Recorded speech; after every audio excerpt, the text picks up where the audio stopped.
Welcome back, my sweet friends. My name is Emmy. My husband is Paul behind the camera, and we welcome you. Thanks so much for stopping by. We are an early retirement, debt-free couple, and we basically show you how to live a more abundant life, spending less money. All good things. Today's video is another mixed bag of a little bit of this and a little bit of that. We are going to be presenting a November challenge, just a couple of things we'd love to challenge you with for the month of November. And one of them may make you, what are you thinking, Emmy? But trust me, listen through. And then we're going to make a homemade crescent roll recipe. So easy. Please, I encourage you over and over again, start cooking from scratch. It not only tastes so much better, it's just better for you. And when you see how easy these crescent rolls are, you're going to be wanting to incorporate them into your holiday meal. And then, you know, a big part of our frugal lifestyle is finding activities to do that cost little or no money. And one of the things Paul and I love to do is hike and walk. Our hike this week was amazing, and it deserves just a little 1-minute slot that I really want to share with you. I just want to encourage you, the things that don't cost money and are readily available to us for free, whether it may be friendships, family, nature, whatever it is the priceless items in our life. And we want to share this little clip with you just to encourage you. So let's get right to this video. What are we challenging you with for the month of November? Grab a pencil and paper, and then I want you to relax. I think this is going to be really helpful to you. What I want to encourage you with is a low spend on your own personal spending. Do you really need the new Thanksgiving outfit? Or can you shop your closet? Do you really need that new bedspread for your bed right now? I want you to stop and think about those personal, non-essential items that you can do without. Do you need to get your nails done for Thanksgiving, or can you do them yourself? Does your husband need a brand new tie, or maybe we could look through his closet and see what he has? November and December are months where we tend to spend a little bit more. There's extra food, there's extra gifts to be given out. It's 2 really expensive months. And even if we've planned, the cost of these 2 months tend to be a little higher than the rest of the year. Do you really need to eat out a lot this month? Can you cut it way back? Keep your meals simple. Soup and sandwich is a wonderful, easy night meal. Crock pot meals, breakfast for dinner. Keep your meals simple for these next 2 months so you're not spending extra eating out. We're going to have a lot of cooking for the big meals coming up. What I want you to do is try to keep it simple so you're not spending extra on takeout, on pizzas, on running through the drive-thru, whatever it may be. Those personal, non-essential purchases need to come way down for the next 2 months so that we do have the money we need for other things. Try it with us, please. Please, it will really save you a ton of money. The second thing I want you to try to do is plan out your holiday meals now. What are you serving for Thanksgiving? Are you having house guests that may need breakfast or lunch 1 or the 2 days before or after? I want you to start thinking and writing out so you can see it. What exactly you are serving for the Thanksgiving holiday. Then I want you to check your pantry and your freezer to see what items you already have. I've been telling you along, pick up these items when you can. So now is the time to start looking at what you have and then supplementing another list with what you're going to need to buy. Keep an eye out for those sale items. This will save you a ton of money. Don't forget if someone has a food allergy or if someone has a special diet. My brother's girlfriend is a vegetarian. So I try to keep that in consideration. Like even when I make my stuffing, I use vegetable broth instead of chicken broth so she can enjoy it as well. Remember those little extras when it comes to the meals. So you're going to write everything out. Then don't overbuy on the food. Paul is not a turkey lover. Do you love turkey, Paul? Not at all. It's like so odd. He loves chicken, but turkey is not his thing. So we do have some turkey leftovers, but I'm not going to go out and buy a 25-pound turkey. It's just not worth it to us. He'll eat it for Thanksgiving and then maybe a day or two after. But then after that, he's like, put the brakes on the turkey, Em. I need some beef or I need some pasta. But he loves the side. So I'll make extra stuffing and extra sweet potatoes because he loves those food items. Please don't make a surplus of food that after a couple days your family is saying, I don't want this anymore. Yes, we can stick it in the freezer, absolutely. But just make sure it doesn't go to waste. That's the key. I also want to challenge you for November. Get your gift list going. I want you to write down every name of who you need to exchange a present with. Notice I said need. Who do you need to exchange your gift with? Check your gift closet, see what you have, make notes who you're giving what to. But this way, it will be organized, you know who you have to buy for, and then when the time arises, you're not scrambling and paying full price. Another great tip I want you to remember is if you are an Amazon Prime member, or you're spending over, I think it's $35 now on Amazon, or any of these sites, see if you can ship the item for free. One of my brothers and his family live out in Oklahoma. So if I want to send them something, let's say a big box of snacks or something like that, I'm going to look, Amazon Prime will ship it there for free. That is actually cheaper than me grabbing these snacks, putting them in a box, going to the post office. I don't know if you all have seen post office rates.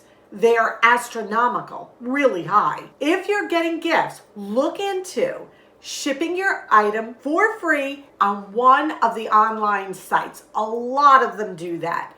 And what a great way to save money on postage. Make a note of that, please. So these are just a couple of challenges I really want to encourage you to do for the month of November.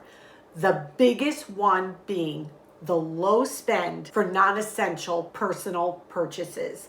Try it. Things for yourself, for a loved one that you do not need right now. Hold off on them. Let's get the essential purchases covered in full. No credit card debt. Now I am going to turn the camera around. I'm going to take you into the kitchen. And I'm thinking what I would like to do, if you all think it's a good idea, once a week I want to start sharing a holiday recipe with you that's frugal, easy, yummy, that you could possibly incorporate into some of your holiday meals. And this week I am going to start with a homemade crescent roll. Not a croissant, but a crescent roll. You know, the kind you get in that can. The name begins with a P and ends with a Y, and you pop them open. Well, you're going to make your own. So easy, so delicious. And this was something I had never made before. To say that it was a true success is an understatement. So here's the recipe. Follow along. I am so excited to share this crescent roll recipe with you. I encourage you all the time to get back to baking and cooking from scratch, and this is a perfect example. In this bowl right now, I have 2 1/4 teaspoons of yeast. I'm going to put in a 1/3 cup of warm water and an 1/8 cup of sugar. Called for a 1/4 cup. You know I'm not putting that much sugar in. And I'm just going to gently give this a little mix. And we're going to let that proof get nice and bubbly. To the yeast mixture, I'm adding 4 tablespoons of room temperature butter, 1 egg, 2 cups of all-purpose flour, and a 1/4 teaspoon of salt. And I'm just going to combine this all together. So I mixed all the ingredients together, and now what I'm going to do is I'm going to knead it just about 2 minutes. I greased the bowl that I'm going to put the dough in. It didn't tell me to, but I always feel better doing that. Here's our bowl of Crescent dough. I kneaded it for 2 minutes. Now I'm going to cover it, and we're going to give this a long resting time. We're going to let this rest for about 2 hours, so go about your day, do what you need to do, and we'll check on it in 2 hours. So we let our dough rise for 2 hours. I'm going to punch it down. I'm going to take it out of our bowl, and I'm going to put it on our pastry mat. I'm just going to fold it under a little bit.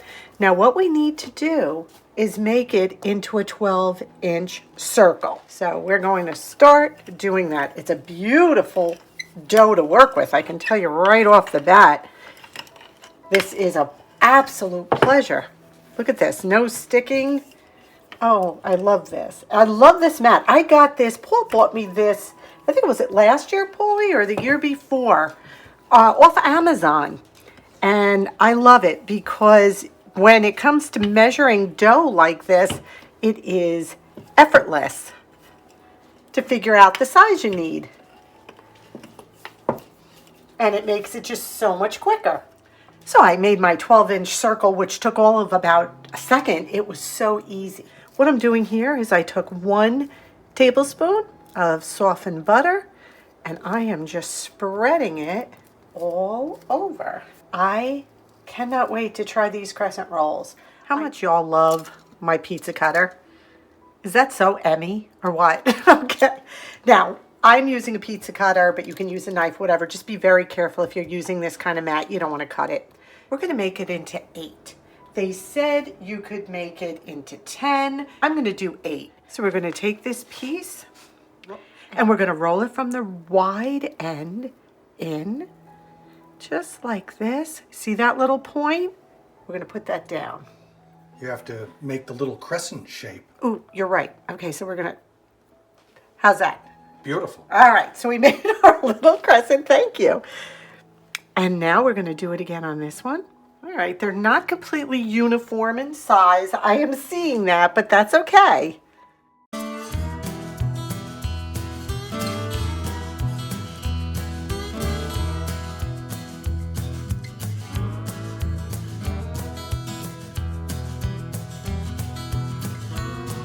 We want these to be super flaky.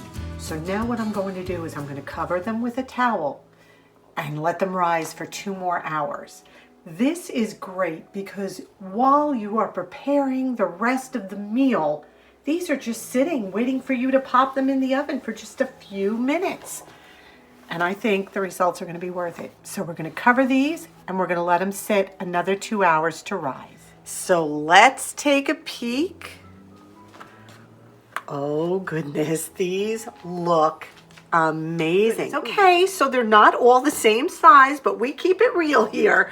What I'm going to do is pop them in a 350-degree oven, 10 to 15 minutes, and then we'll check them. I am so impressed with this. Let's hope they taste as good as they look. Oh my goodness, look at these. They cooked for 12 minutes. Now I have a little melted butter here, and I am just gonna brush that butter over each of them, and then we're gonna put them on a rack to cool. I'm telling you, if these taste as good as they look, this will be an amazing economical accompaniment to your holiday meals. And I think people will be pretty darn impressed if you pull these out from scratch. And honestly, the hardest part was waiting for them to rise. It was a super simple recipe, and the dough was just a joy to work with. Tell me this wouldn't look amazing at your Thanksgiving or Christmas table. Let's open them up. Oh my goodness, look at this. And what you do, take a tiny little bit of butter or some jam. We're gonna just let that melt right in there. We will have a taste and let you know. Look at how flaky this is. I will post the original recipe down in my description box. I lowered the salt, I lowered the sugar as you saw, and I also lowered the oven temperature on the original recipe. I had looked through all the comments, which I always encourage you to do because sometimes the people who do the reviews of these recipes have so much knowledge to share. And everybody said the original oven temperature was way too high, and I'm glad I listened. So try that recipe. It was so easy, so good. Real crowd pleaser, I am sure. And I think people will be impressed with it too. I really do. It's like, oh, look what I made kind of thing. I love that. Now Paul and I are just going to take you outside for about a minute. Because again, part of our frugal lifestyle is the simple lifestyle. Finding beauty and wonder in the everyday ordinary, which is usually extraordinary. Take a peek.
For that secret hidden waterfall, I want to thank our neighbors. These two, I've spoken about them before, just like we love them so much. They texted us and they're like, have you ever seen the waterfall at such and such? And I was like, oh, no, we haven't. Paul and I jumped in the car and we were like, oh, what a day we had. Absolutely beautiful. So thank you. You know who you are. So I thank you for being here with us today. I hope this video blessed you. I hope it encouraged you to pull back, save a little money these next 2 months. What our aim is to come out in January with zero debt, zero credit card expenses. We don't want that. Start looking for ways, simple, easy ways that you can save a little money the next 2 months of the holiday season. Thank you so much for spending this time with us. We ask that you subscribe if you haven't. Give this a big thumbs up. And now the question for this week, and I really want to know this, when do you all start putting your holiday decorations up? I'm starting to itch, and I know it's way too early and I'm not going to, but I'm just curious, when do you all start decorating? I'm already watching the Hallmark Christmas movies. I am. Guilty pleasure, confession time, I'm doing it. Anybody out there with me on that? Well, you know we love you. Stay well, stay safe, and above all, we wish you blessings. Until our next video, bye-bye.